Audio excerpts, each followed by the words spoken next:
Well, turning now to a warning about potential fraud. A Central Ohio family came within hours of losing property they never put up for sale. They say scammers used forged documents in an attempt to sell their home before anyone knew what was happening. Well, 10 TV's Ava Hedges shows us now how one phone call stopped this entire ordeal and the warning now from county officials about title fraud targeting homeowners.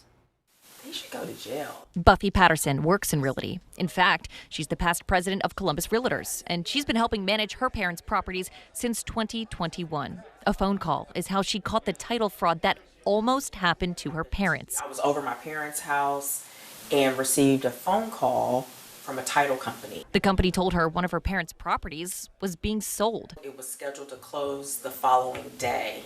Investigators say scammers target homeowners like Buffy's parents. They're not thinking about the potential of their property or home showing up for sale on the internet. Craig Hicks with Columbus Realty says scammers look at public records, then contact realtors to list a property on the market with forged documents that look legit. Their goal is to get that property listed, sold, and walk away with the money, while the homeowner and buyer are left to scramble. Which would have been very costly. Right now, there's nothing homeowners can do to get their property back immediately. That's why it's best to stop it before it happens. P.R. Casey is the General Counsel Deputy Chief of Staff for Auditor Stenziano. When this was submitted to the auditor's office, it on its face looked pretty valid. This is a copy of a forged deed document that went through the auditor's office.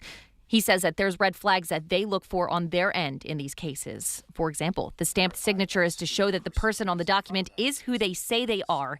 And in this case, it's not signed, it's typed, which he says could indicate that the person didn't go there at all. So that's a red flag. Even to trained professionals like PR, Buffy, and Buffy's mom. My mom is also a real estate broker, and so if she was going to sell her property, she would have sold it herself. Fraud can happen. That had we not received that phone call, who knows when we would have known that that property had transferred and been sold. In Columbus, Ava Hedges, 10 TV News.